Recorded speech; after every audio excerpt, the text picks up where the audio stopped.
জিহ্বাটা মাথার মধ্যে টান দানিয়া এমন ভাবে মাথার ভিতরে একটা ফেরেক মাইরা দিচ্ছে। এরপরে শুধু তাই নয়, তাদের জিহ্বাটা টানিয়া আবার মাথাটারে এমন ভাবে আইনা তাদেরকে এমন ভাবে পাওয়ার মধ্যে নিয়া জিহ্বাটা এমন ভাবে ফেরেক মাইরা দিচ্ছে। এরপরে আমার নবী এই কাহিনীগুলা যেই মাত্র দেখলো আর দেখা দেখা আমার নবী কান্দে, কই জিবরাইল, ও জিবরাইল রে, এরা আবার কারা? কি এমন কারণে তাদেরকে এমন ভাবে জিহ্বাটা টানিয়া টানিয়া কেন মাথার মধ্যে নিয়ে পেরেক মাইরা দিতেছে? এরপরে আবার দেখলাম তাদের জিহ্বাটা টাইনা আবার পাওয়ার মধ্যে নিয়ে পাওয়ার মধ্যে পেরেক মাইরা দিচ্ছে। কি এমন কারণে তাদেরকে এমন ভাবে পেরেক মাইরা দিচ্ছে? এবার জিবরাইল কয়, নবী গো, নবী গো, এরা হলো আপনার উম্মতের মাঝে একদল। কই কি এমন কারণে তাদের এমন আযাব দিচ্ছে? আমার নবী কয়, ও জিবরাইল, কি এমন কারণে তাদেরকে আযাব দিচ্ছে রে জিবরাইল? আমার নবী বলে, ইয়া রাসূলুল্লাহ, আপনি আর একটু সামনের দিকে যান না, এরপরে আমি আপনাকে বলতেছি। বান্ধু জালান গো রে মন আমার, কেন বান্ধু জালান গো? প্রাণ পাখি উড়ে যাবে প্রেঞ্জর চিরে, ধরাদার সবই রবে, তুমি রবে পরে। ঠিক না বলো? প্রাণ পাখি উড়ে যাবে প্রেঞ্জর চিরে, ধরাদার সবই রবে, তুমি রবে পরে। বন্ধু বান্ধব যত, মাতা পিতা তারা শত। ঠিক না বলো? আরে বন্ধু বান্ধব যত, মাতা পিতা তারা শত, সবই হবে একদিন তোমার পরে। মন আমার, কেন বান্ধু জালান গোর রে মন আমার, কেন বান্ধু জালান গোর?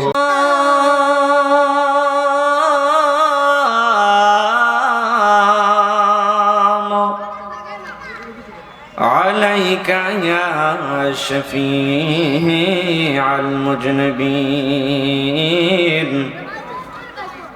الصلاة والسلام عليك يا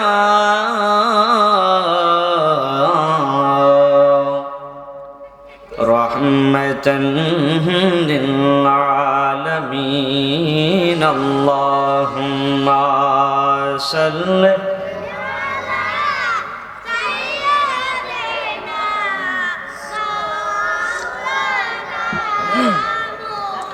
محمد وعلى آله سيدنا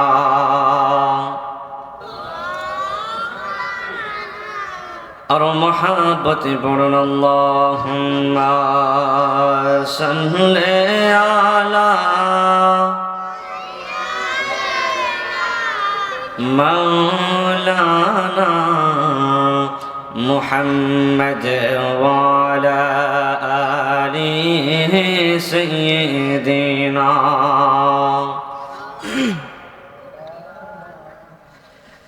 বাতি চাহারা মাটির গড়ে, সাদের দেহ থাকবে পড়ে। ঠিক কিনা বলুন? সাদা কাপড় ছাড়া দেহে কিছু রবে না রে, কিছু রবে না। বাড়ি গাড়ি বাহাদুরি পাপে বহরা সংসা তোরি, বাড়ি গাড়ি বাহাদুরি পাপে বহরা সংসা তোরি। মরুন মানে না রে, মরুন মানে না। আল্লাহুম্মা সাল্লি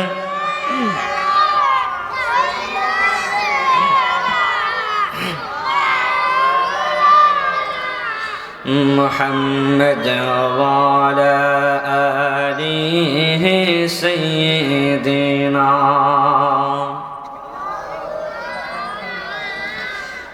নবী গো আপনার ভালোবাসাই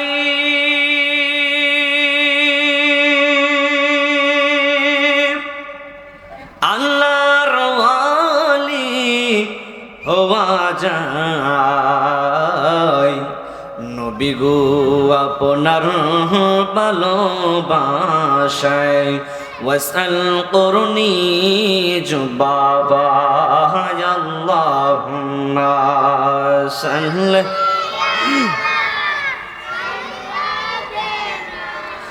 মাওলানা মুহাম্মদ ওয়া আলা আলিহি সাইয়্যিদিনা লা ইলাহা ইল্লাল্লাহু লা ইলাহা মাশাআল্লাহ লা ইলাহা জবান কোলে লা ইলাহা নামাজ রুহ যা সাইরোনা তোমার মা বাবার খেদমত বইল না বাইরে নামাজ রুহ যা সাইরোনা তোমার মা বাবার খেদমত বইল না আমার নবীর দরুদ সাইরোনা বাইরে নবীর দরুদ আমার নূর নবীকে বইল না লা ইলাহা ইল্লাল্লাহু লা ইলাহা মাশাআল্লাহ লা ইলাহা লা ইলাহা ইল্লাল্লাহু লা ইলাহা লা ইলাহা ইল্লাল্লাহু লা ইলাহা ইল্লাল্লাহু লা ইলাহা হাসবি রাব্বি জাল্লাল্লাহ মা ফি কলবি গায়রুল্লাহ হাসবি রাব্বি ما في قلبي غير الله نور محمد صلى الله لا إله الله لا إله إلا الله لا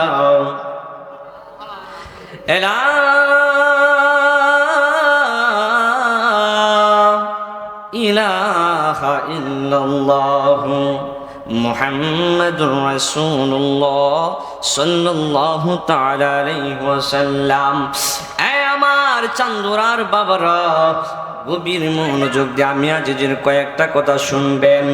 এই পৃথিবীতে আমি আপনি এসেছি, আজকের এই চান্দুরার মাহফিল দেওয়া হয়েছে, ইব্রাহিমপুরের মধ্যে মাহফিল দেওয়া হয়েছে।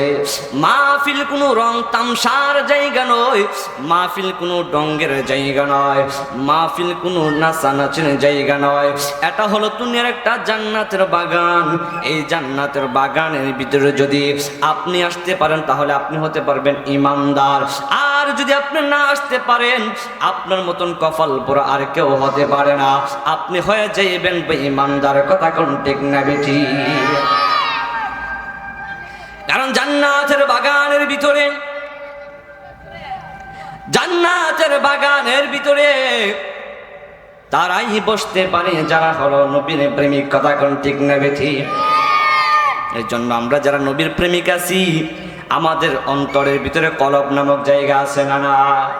যেহেতু আমরা ইমানদার ব্যক্তি, আমাদেরও আমরা যেহেতু মানুষ, আমাদেরকেও গুনাহ আছে। এই জন্য আমাদের গুনাহ পরিষ্কার করার জন্য আমাদের ভিতরে ভিতরে কলব নামক একটা জায়গা আছে। এই কলব নামক জায়গাটা পরিষ্কার করার জন্য একমাত্র আমার আল্লাহর জিকির দরকার আছে না? না। তাহলে আসুন না আমরা একটু মহাব্বতে একটু ইসমে জাতের জিকির করি। আল্লাহ আল্লাহ আল্লাহ আল্লাহ। এটা তো আল্লাহ আল্লাহ আল্লাহ আল্লাহ আল্লাহ। পাগল মন একবার আর পাবলে না রে তোর হইব রে মোর মাশাআল্লাহ আল্লাহ আল্লাহ আল্লাহ আল্লাহ পাগল মন একবার আর পাবলে না রে তোর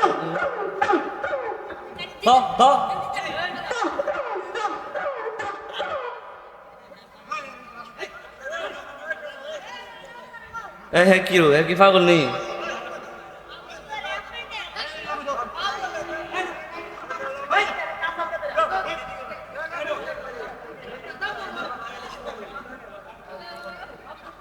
সবাই একটু জিজ্ঞেস করুন লা ইলাহা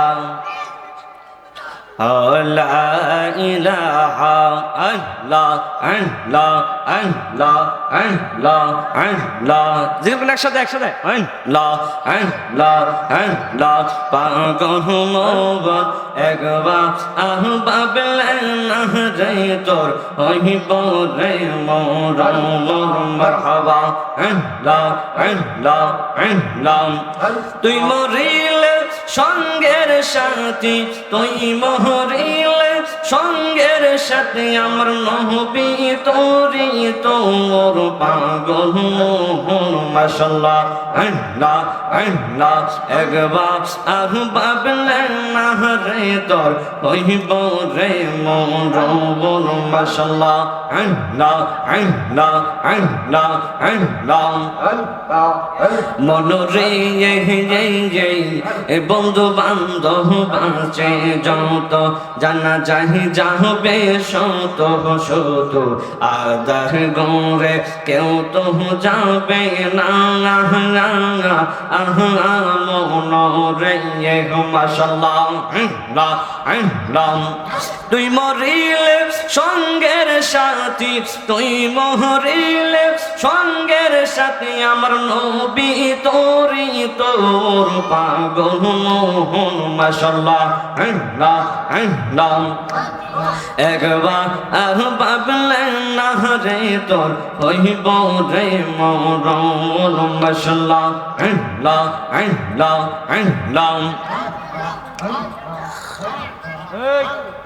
লা ইলাহা ইল্লাল্লাহু মুহাম্মাদুর রাসূলুল্লাহ সাল্লাল্লাহু তাআলা আলাইহি ওয়াসাল্লাম শুকরিয়া করে আলহামদুলিল্লাহ আমরা কি খুশি না বেজার জবান এই আওয়াজ আশিকদের আসলে এরকম আওয়াজ হবে না জোরে বলি আমরা কি খুশি না বেজার আর আওয়াজ করে বলি খুশি না বেজার আল্লাহ পাক রব্বুল আলামিনের দরবারে লাখো শুকরিয়া কোটি কোটি শুকরিয়া জানাই যে আল্লাহ রাব্বুল আলামিন আজকে আমাদেরকে এই চান্দুর ইব্রাহিমপুর আশ্রয় প্রকল্প গাউসিয়া সুন্নি যুব সংগঠনের উদ্যোগে নবম বার্ষিক ঐতিহাসিক সুন্নি মহাসম্মেলনে আসার এবং বসার মতন তৌফিকটুকু দান করেছেন শুকরিয়া দান করে আলহামদুলিল্লাহ আজকের মাহফিলে যিনি সভাপতি আছেন সহসভাপতি অনেক আলেম ওলামা আজকের মাহফিলে একের পর এক আসতেছেন যেহেতু সময় স্বল্পতার কারণে আমি পোস্টারটি পড়তে পারলাম না যারা এখানে এসেছে জিগার উলামা ইকরাম উলামা আহলে সুন্নাহ উপস্থিত আছেন আমার মুরব্বী বাবারা পর্দানসীন মা বোনেরা আমার ছোট ছোট মাসুম বন্ধুরা ভাইরা সকলের প্রতি আমি একদম গুনাহগার অন্তরস্থল থেকে আবারও সালাম দিচ্ছি আসসালামু আলাইকুম ওয়া রাহমাতুল্লাহি ওয়া বারাকাতুহু আমি আপনি দুনিয়াতে এসেছি আবার একদিন এই দুনিয়া থেকে চলে যাব ঠিক কিনা বলুন এই পৃথিবীটা হলো ক্ষণস্থায়ী এই ক্ষণস্থায়ী পৃথিবীতে আমি আপনি একদিন থাকতে পারবো না একদিন আমি আপনি চিরস্থায়ী জীবনের জন্য চিরদিনের জন্য শুয়ে যেতে হবে কথা কোন ঠিক না বেঠি যেহেতু আমি আপনি এই দুনিয়াতে এসেই পড়েছি যেহেতু আল্লাহ রাব্বুল আলামিন আমাকে আপনাকে পাঠিয়েছেন সেহেতু ওই অন্ধকার কবরের ভিতরে ঈমান এবং আমল নিয়ে যাওয়ার দরকার আছে না না আপনি দেখেন আজকে গত বছর আমি এই মাহফিলে এসেছি আমাকে আল্লাহ হায়াত দিয়েছে বলে আমি আজকে এই বছরও এই মাহফিলের মধ্যে আসতে পেরেছি এই মাহফিলে আসার আগে এই এক বছরের ভিতরে এই আশ্রয় প্রকল্পের অনেক মানুষ দুনিয়ার অন্ধকার কবরে শুয়ে গেছে কথা কোন ঠিক না বেঠি কারো বন্ধু কারো বাবা কারো আম্মা কারো চাচা কারো ভাই অনেকে দুনিয়া থেকে চলে গেছে ঠিক কিনা বলুন কিন্তু তারা কি আর ফিরে কোনোদিন আসবে বাজান কেউ ফিরে আসবে না আল্লাহ রাব্বুল আলামিন কোরআনে বলেন কুল্লু নাফসিন যায়িকাতুল মাউত প্রত্যেক প্রাণী হলো মরণশীল, আর প্রত্যেক প্রাণী একদিন মৃত্যুর স্বাদ গ্রহণ করতে হবে। এটাই সত্য, এটাই বাস্তব, এটাই ঠিক। কথা কোন ঠিক কিনা বলো? গভীর মনোযোগ দিবেন। আল্লাহ রাব্বুল আলামিন কুরআনুল কারীমে চমৎকার ভাষায় বলে দিয়েছেন, বিসমিল্লাহির রহমানির রহিম। আল্লাহ রাব্বুল আলামিন বলেন, কুল্লু নাফসিন যায়িকাতুল মাউত। আমার আল্লাহ রাব্বুল আলামিন বলে গো, এই পৃথিবীটা হলো ক্ষণস্থায়ী। আমি আল্লাহ রাব্বুল আলামিন মানুষ বানিয়েছি। আপনারা একদিন, আপনি একদিন দুনিয়া থেকে অন্ধকার কবরে যাওয়া লাগবে। কারণ আমার আল্লাহ রাব্বুল আলামিন কোরআনের মধ্যে যেহেতু মেসেজ দিয়ে ফেলেছেন, ও দুনিয়ার মানুষেরা রে, যতই তুমি জেন্ডালি করো না কেন, যতই তুমি মাস্তানি করো না কেন, আর যতই তুমি বংশের বাহাদুরি দেখাও না কেন গো, এই পৃথিবী থেকে একদিন আপনি বিদায় নিয়ে চলে যাওয়া লাগবে। কথা কোন ঠিক না বেঠি? এই জন্য আমার নবী বলে, আমার নবী সাহাবাই কেরামদেরকে ডাক দিয়া বলে গো, ও আমার সাহাবাই কেরামরা, তোমরা একটু আমাদের দিকে আসো না। আমার নবী যখন মেরাজের ভিতরে গেছে গো, মেরাজে যাওয়ার সময় আমার নবী কতগুলা কাহিনী দেখেছেন। এর মধ্যে আমার নবী একজন সাহাবী, যার নাম হলেন হযরতে আবু বকর। আবু বকরকে আমার নবী আয়েশা যখন মেরাজের কাহিনী বললেন, তখন আবু বকর রাদিয়াল্লাহু তাআলা বিশ্বাস করেছেন আমার নবী যে কথাটা বলেছেন সেই কথাটা মিথ্যা হতে পারে না। কথা কোন ঠিক না বেঠি? আমার নবী আবু বকরকে মেরাজের ঘটনা বললেন। আবু বকর রাদিয়াল্লাহু তাআলা আনহু এবার আমার নবীর এই মেরাজের ঘটনা শুই নাও, আমার নবী পুরোটা কথা বিশ্বাস করে ফেললেন। এবার আমার নবী ডাক দিয়া কয়, সাহাবায়ে কেরামরা, ও আমার সাহাবায়ে কেরামরা, আমি যখন মেরাজের ভিতরে গেছি, আমি যাওয়ার সময় আমি দেখতে পাইলাম একদল লোকদেরকে কবরের ভিতরে আমার আল্লাহ রাব্বুল আলামিন ফেরেশতাদেরকে দিয়া এমন ভাবে, গুরু যেমন মানুষ, রাখালেরা যেমন ফাল বাঁধিয়া বাঁধিয়া গরু যেমন বন্ধের ভিতরে নিয়ে যায় গরুকে ঘাস খাওয়ানোর জন্য, এমন ভাবে কিছু কিছু মানুষদেরকে উলঙ্গ অবস্থায় আর কিছু কিছু সংখ্যক পুরুষদেরকে এমন ভাবে উলঙ্গ অবস্থায় তাদেরকে এমন ভাবে ডাকাইয়া ডাকাইয়া জাহান্নামের দিকে নিয়ে যাচ্ছে। এবার আমার নবী যখন মেরাজে যাওয়ার সময়, এবার আমার নবী জিব্রাইলকে জিজ্ঞাসা করলেন, ভাই জিব্রাইল, ও জিব্রাইল, ও জিব্রাইল রে, আমি এখন দেখতেছি উলঙ্গ অবস্থায় কিছু মহিলা দেখা যায়, উলঙ্গ অবস্থায় কিছু পুরুষও দেখা যায়। আল্লাহু আকবার বলো। এরপরে ডাক দিয়া কয়, জিব্রাইল, তাদেরকে কেন উলঙ্গ অবস্থায় ডাকাইয়া ডাকাইয়া তাদেরকে কেন জাহান্নামের দিকে নিয়ে যাচ্ছে? আমার নবী যখন এই কথা বললেন, জিব্রাইল কয়, নবী গো, ইয়া রাসূলুল্লাহ, নবীজি আপনি আর একটু সামনের দিকে তাকান, আমি আপনাকে পরে বলতেছি কি এমন কারণে গো নবী তাদেরকে এমন ভাবে উলঙ্গ অবস্থায় জাহান্নামের দিকে নিয়ে যাচ্ছে, এমন উলঙ্গ অবস্থায় কেন তাদেরকে জাহান্নামের দিকে নিয়ে যাচ্ছে, আমি আপনাকে একটু পরে বলবো, আপনি একটু সামনের দিকে তাকান না। এরপর আমার নবী আর একটু সামনের দিকে যেই মাত্র গেছে, যাওয়ার পরে দেখে আর একদল লোকদেরকে ফেরেশতারা এমন ভাবে উপরে বাঁধিয়া, ট্যাঙ্কগুলো উপরে বাঁধিয়া, মাথাগুলা নিচু দিয়া এমন ভাবে তাদেরকে আগুনে ফুরাইতাছে। বন্ধুরে, ও আমার চান্দুরার বাবারা, শুধু তাই নয়, আমার নবী দেখতেছেন একদল লোকদেরকে এমন ভাবে ট্যাঙ্গুলা উপরে বাঁধিয়া, পাগুলা নিচে দিয়া, এমন ভাবে মাথাটা নিচে দিয়া, আর তাদেরকে আগুনের ভিতরে ফুরাইতেছেন। আমার নবী বলে, এই লোকগুলা আবার কারা? তাদেরকে কি এমন কারণে ট্যাঙ্গুলা উপরে দিয়া, মাথাগুলা নিচে দিয়া এমন ভাবে তাদেরকে আযাব দিচ্ছে? এরপরে তাদেরকে কেন এমন ভাবে আগুন দিয়া ফুরাইতেছে। আমার নবী যখন জিব্রাইলকে বললেন, জিব্রাইল ডাক দিয়া কই, ইয়া রাসূলুল্লাহ, ইয়া হাবিবাল্লাহ, নবীজি গো, ও মায়ার নবীজি, এরা হলো আপনার উম্মতের নামাজি একদল, কি এমন কারণে তাদেরকে আযাব দেওয়া হচ্ছে? আমার নবী বলে, আমার জিব্রাইল বলে, নবী গো, আপনি আর একটু সামনের দিকে যান না, আমি আপনাকে একটু পরে বলবো কি এমন কারণে তাদের মাথাটা উপরে দিয়া, মাথাটা নিচে দিয়া, ট্যাং উপরে দিয়া কেন তাদের কেমন ভাবে আযাব দিচ্ছেন। এরপর আমার নবী আর একটু সামনের দিকে যেই মাত্র গেছে, যাওয়ার পরে আমার নবী দেখতেছেন আর একদল লোকদেরকে পাথর খাওয়ানো হচ্ছে, আর একদল লোককে ঘাস খাওয়ানো হচ্ছে। মানুষ তো কোনো পাথরের খাবার হয় না, মানুষ তো কোনো ঘাসের খাবার হয় না, ঘাসের খাবার তো মানুষের হয় না, পাথর তো কোনো মানুষের খাবার হয় না। এই খাবার গুলা দেইখা আমার নবী বলে, জিব্রাইল রে, ও জিব্রাইল, কি এমন কারণে তাদেরকে এমন ভাবে ঘাস খাওয়ানো হচ্ছে, কি এমন কারণে তাদেরকে পাথর খাওয়ানো হচ্ছে? জিব্রাইল, এরা আবার কারা? আমার নবী যখন বললেন এরা আবার কারা, জিব্রাইল ডাক দিয়ে কই, ইয়া রাসূলুল্লাহ, এরা হলো আপনার উম্মতের মাঝেই হলো একদল, কই কি এমন কারণে তাদেরকে এমন আযাব দেওয়া হচ্ছে?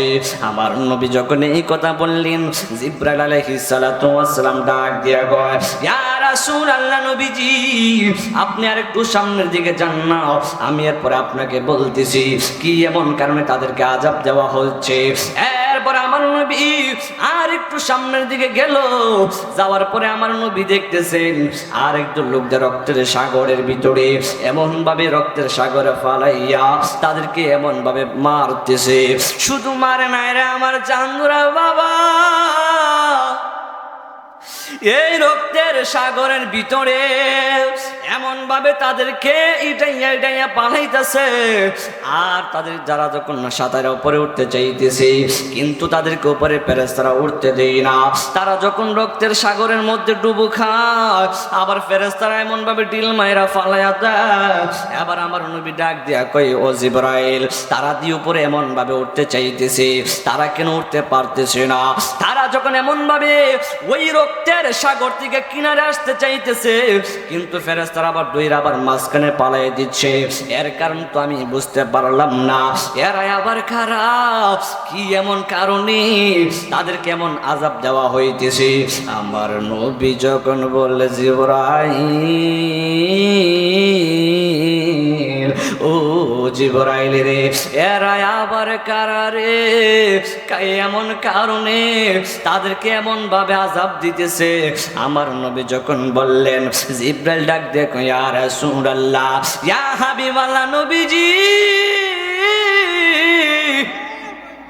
ইয়া রাসূলুল্লাহ, নবী গো, তারা হলো আপনার উম্মতের মাঝে একদল যারা দুনিয়ার ভিতরে সুদ খাইতো, সুদ খাওয়ার কারণে তাদেরকে আযাব দেওয়া হচ্ছে। ইয়া রাসূলুল্লাহ, নবীজি আপনি আর একটু সামনের দিকে যান না, এরপরে আমি আপনাকে বলতেছি এমন বাবা রে, নবী কালে এমন ভাবে যায় আমার নবীরে জিব্রাইলে দেখায় কে কোন অবস্থায় কি অবস্থায় আছেন। এই জন্য জীবন নিয়ে বাহাদুরি করা যাবে না। এই ছোট্ট একটা জীবনের নিঃশ্বাসের বিশ্বাস না, আজকে যদি নিঃশ্বাসটা চলে যায় আপনি আমি একদিন থাকতে পারবো না। জবানটা কোলে কন্যা ঠিক না বেঠি? এরপরে আমার নবী আর একটু সামনের দিকে গেলেন, আল্লাহু আকবার বলেন। এরপরে যাওয়ার পরে এবার আমার নবী দেখতেছেন আর একদল লোকদেরকে এমন ভাবে জিহ্বাটা মাথার মধ্যে টান দানিয়া এমন ভাবে মাথার ভিতরে একটা ফেরেক মাইরা দিচ্ছে। এরপরে শুধু তাই নয়, তাদের জিহ্বাটা টানিয়া আবার মাথাটারে এমন ভাবে আইনা তাদেরকে এমন ভাবে পাওয়ার মধ্যে নিয়া জিহ্বাটা এমন ভাবে ফেরেক মাইরা দিচ্ছে। এরপরে আমার নবী এই কাহিনীগুলা যেই মাত্র দেখলো আর দেখা দেখা আমার নবী কান্দে, কই জিবরাইল, ও জিবরাইল রে, এরা আবার কারা, কি এমন কারণে তাদেরকে এমন ভাবে জিহ্বাটা টানিয়া টানিয়া কেন মাথার মধ্যে নিয়ে পেরেক মাইরা দিতেছে। এরপরে আবার দেখলাম তাদের জিহ্বাটা টাইনা আবার পাওয়ের মধ্যে নিয়ে পাওয়ের মধ্যে পেরেক মাইরা দিচ্ছে, কি এমন কারণে তাদেরকে এমন ভাবে পেরেক মাইরা দিচ্ছে। এবার জিবরাইল কয়, নবী গো, নবী গো, এরা হলো আপনার উম্মতের মাঝে একদল, কই কি এমন কারণে তাদের এমন আযাব দিচ্ছে। আমার নবী কয়, ও জিবরাইল, কি এমন কারণে তাদেরকে আযাব দিচ্ছে রে জিবরাইল? আমার নবী বলে, ইয়া রাসূলুল্লাহ, আপনি আর একটু সামনের দিকে যান না, এরপরে আমি আপনাকে বলতেছি। এরপরে আমার নবী আর একটু সামনের দিকে যাইতেছে, যাওয়ার পরে হঠাৎ করে তাকায় দেখতেছেন আর একদল লোকদেরকে পচা পানি খাওয়ানো হচ্ছে, আর একদল লোকদেরকে পচা পোষ খাওয়ানো হচ্ছে। তারা খাবার খাওয়ার জন্য এমন ভাবে আকুতি মিনতি করতেছেন। আমার এমন ভাবে যখন আকুতি মিনতি করতেছেন, এখন ফেরেশতারা তাদেরকে খাবার দিচ্ছে। কি খাবার জানেননি? তাদের খাবার হলো, তাদের এমন পুজ জাতীয় খাবার দিতেছে। তারা যখন এমন ভাবে কামড় দেয়, তাদের কামড়ের সাথে সাথে পুষ বাহির হয়ে যায়। এই পুষ সহকারে তারা খাইতেছে, খাবার সঙ্গে সঙ্গে আবার পেটগুলা এমন ভাবে পেটে যাচ্ছে, পেটগুলা পেটে যাইয়া আবার সুন্দর করে এমন ভাবে পুষ বাহির হইয়া যাইতেছে। আমার নবী গো, জিবরাইল রে, এরা আবার কারা, কি এমন কারণে তাদেরকে এমন শাস্তি দেওয়া হচ্ছে? এবার জিবরাইল কয়, নবী, ইয়া রাসূলুল্লাহ, নবী গো, আপনার উম্মতের মাঝে তারা হলো একদল, যারা দুনিয়াতে, তারা হলো আপনার উম্মতের মাঝে একদল। ইয়া রাসূলুল্লাহ, জিবরাইলকে আমার নবী ডাক দিয়ে কই, জিবরাইল, আমি আর পারতেছি না, কি দেখাইতাছো? আমি একের পর এক দেখতে দেখতে আর ভালো লাগতেছে না, এবার তুমি বলো না, আমি প্রথম যে দেখছিলাম, কি দেখছিলাম তুমি আমাকে বলো না। এরপর আমার নবীকে জিবরাইল যখন জিজ্ঞাসা করলেন, জিবরাইল রে, আমি যা প্রথম দেখছিলাম, যারা দুনিয়ার মধ্যে যারা দেখলাম তাদের উলঙ্গ অবস্থায়, তাদের কেমন ভাবে জাহান্নামের দিকে নিয়ে যাচ্ছে, তাদের উলঙ্গ অবস্থায় নারী এবং পুরুষ, তাদেরকে উলঙ্গ অবস্থায় একসঙ্গে ডাকিয়া ডাকিয়া ফেরেশতারা কেন তাদেরকে জাহান্নামের মধ্যে ফালাইয়া দিচ্ছে।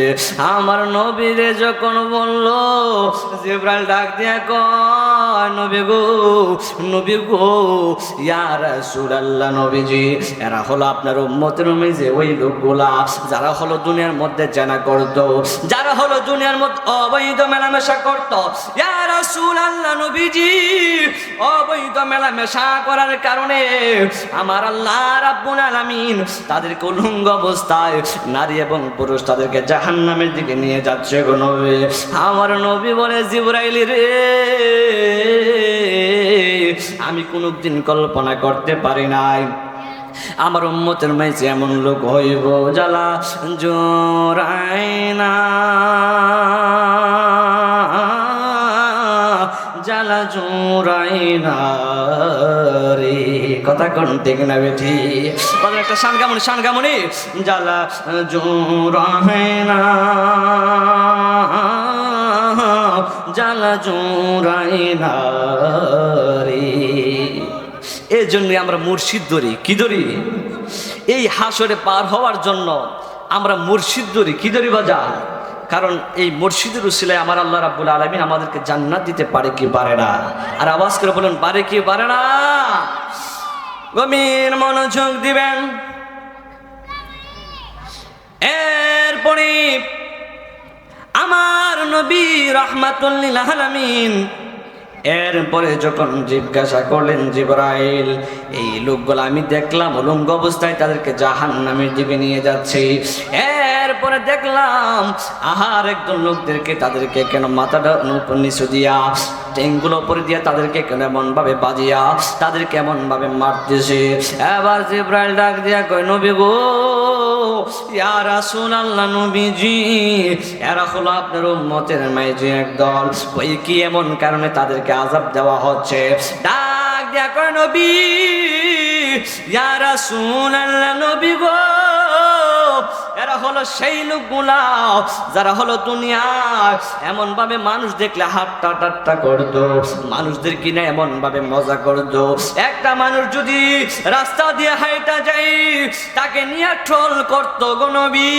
ট্রল করার কারণে আমার আল্লাহ রাব্বুল আলামিন তার এমন ভাবে আযাব দিতেছে, তার মাথাটা উপরে দিয়া পাওগুলা মাথাটা নিচু দিয়া পাওগুলো উপরে দিয়া তাদেরকে এমন ভাবে আগুন দিয়া ফোরাই দিয়েছে।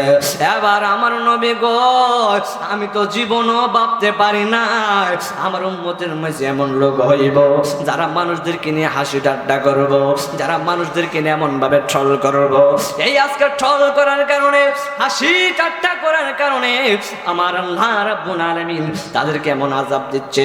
জবানটা খুলে কন্যা আল্লাহু আকবার। একদিন মাটির ভিতরে হবে গোরে মন আমার, কেন বান্ধু জালান গো রে মন আমার, কেন বান্ধু জালান গো। প্রাণ পাখি উড়ে যাবে প্রেঞ্জর চিরে,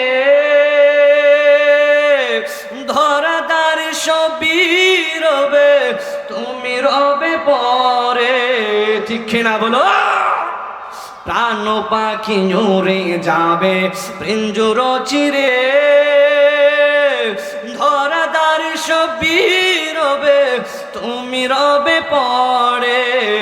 বন্ধু বান্ধব যত, মাতা পিতা তারা শত।